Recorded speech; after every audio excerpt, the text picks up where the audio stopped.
Malik Nabers is the kind of problem the Giants have needed at WR for years. Two things were very clear as the Giants' pre-draft process unfolded on HBO's Hard Knocks. One is that they really love Malik Nabers. The other is that they had some concerns about Nabers, too. The Giants could see from the beginning that the LSU receiver's ability was off the charts, and that he was exactly what they needed to help their sagging offense. But the scouting report on him, as revealed on HBO, showed he could be a bit of a diva. And the Giants, who held the number 6 overall pick, definitely took note. You'll hear about it if he's not getting his targets, Giants area scout Scott Hamill said on the show. We need to get around this kid and see if we can work with him because there's a lot to the personality. That may be true. The Giants will probably find out for sure pretty quickly in Nabers' rookie season. He might turn out to be a problematic personality if he doesn't immediately get the ball. But in the end, if he produces like the number 1 receiver they expect him to be, then really, who cares? I don't have any concern with Lick, Giants coach Brian Daboll said shortly after training camp began. I like his mindset. Love him as a person. Love his competitive fire. Nabers' fire was a big reason he became such a prolific receiver at LSU, where he had 89 catches for 1,569 yards and 14 touchdowns last season. Daboll repeatedly called him a dog in the Hard Knocks series. He also recalled a conversation he had with former Alabama coach Nick Saban, who raved about Nabers' ability, called him a FING problem for defenses, and rated him one of the 3 best players in the NFL draft. The Giants haven't had a problem like that since they traded Odell Beckham Jr. in 2019, right after he wrapped up a 77-catch, 1,052-yard season despite missing 4 games. Beckham's diva-like personality had worn thin on the Giants by then, especially after he criticized quarterback Eli Manning in a bizarre TV interview during the season. So the Giants got rid of him. And they haven't had a 1,000-yard receiver since. Now, they're betting they do. Because in Nabers, they see the kind of receiver who could do what Justin Jefferson, 88-1, 400-7 for Minnesota in 2020, or Jamar Chase, 81-1, 455-13 for Cincinnati in 2021, did as rookies. The 6-foot, 200-pounder, who ran a 4.38 in the 40 at his pro day, is the kind of explosive target that Daniel Jones has never had, a huge factor in a season when the QB needs to prove his worth to avoid getting cut next offseason. And Nabers has the kind of star power the Giants desperately need now that Saquon Barkley is thrilling a new fan base down in Philadelphia.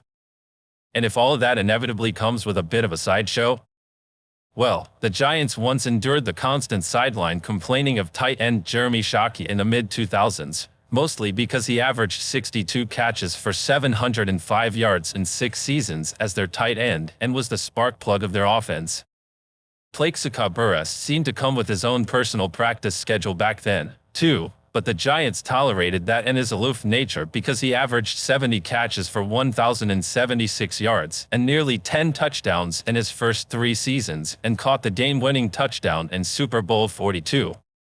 And nobody really minded that in Beckham's early days he was often out of control on the field, even drawing a 1-game suspension once, lived a high-profile celebrity life off of it, and had some weird, attention-grabbing sideline antics, like pretending to propose to a kicking net. Those were simply viewed as quirks during his first 3 seasons when he was rewriting the Giants' record book, averaging 96 catches for 1,374 yards and 12 touchdowns per year. If Nabers can put up numbers anywhere near that, who cares if he yells a little at Jones on the sideline or pouts when he was open and nobody saw him? Given the state of the Giants' receiving corps during the past 5 seasons, Jones should make throwing Nabers the ball his number 1 job. And if Nabers has to remind him every now and then, well, good. Still, even Nabers seems to understand the concern. He's a rookie. He has a place. And the Giants don't like a lot of noise interrupting their professional business. It's something that I have to pipe down a little bit, Nabers admitted. Sometimes I might talk to myself, and I might go talk to Jalen Hyatt, and they'd be like either don't show it or just next play. Because sometimes I might miss a ball. It might be overthrown. I didn't look at it right. And I'd be like, damn, I missed that. And they might say, just get over it. And if you're talking about when I don't get the ball, I had to key that in college. That's just how it is. That's how receivers are. That's how a lot of the best ones are. Daboll knew that from his time in Buffalo with Stefon Diggs, who lasted 4 seasons with the Bills, averaging a remarkable 111 catches, 1,343 yards and 9 touchdowns, before they tired of him and traded him to Houston this past offseason. But Daboll also knows that those great receivers can grade on quarterbacks and play callers, too.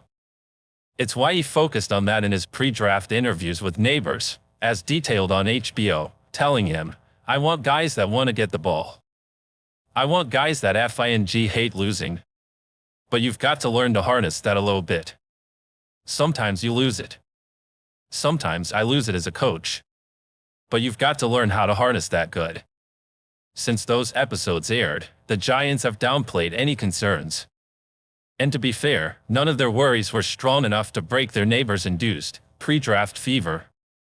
After a lengthy meeting with the top 3 receivers in the draft, Marvin Harrison, Rome Odunze, and Nabers, Giants receivers coach Mike Groh told co-owner John Mara he'd take Nabers over the others. And even though Odunze was judged by many around the NFL to be a safer prospect with few concerns about his personality, Hard Knocks revealed that once the Giants failed to move up in the draft for a quarterback, they planned to take either Nabers or Harrison with the 6th overall pick, not Odunze. And if Nabers and Harrison were gone, only then did they plan to trade down to number 9 in a prearranged deal with the Chicago Bears, where they would have taken Odunze if he were still available. In other words, they pushed the personality concerns aside and focused on Nabers' incredible abilities, which is exactly what smart teams do. They're hoping that any of Nabers' diva tendencies will translate into a work ethic, production, and the kind of attitude their lackluster offense has been missing. And so far, less than a week into training camp, that's exactly what they've seen. His mentality is the mentality you need to have, Daboll said. He's humble, but he works extremely hard. He knows he's got a long way to go. Obviously, we thought he was a good player where we selected him. I told you I love the person. I love his competitive desire, his will, his grit, if you will. He's not where he wants to be, but he's got the right mindset.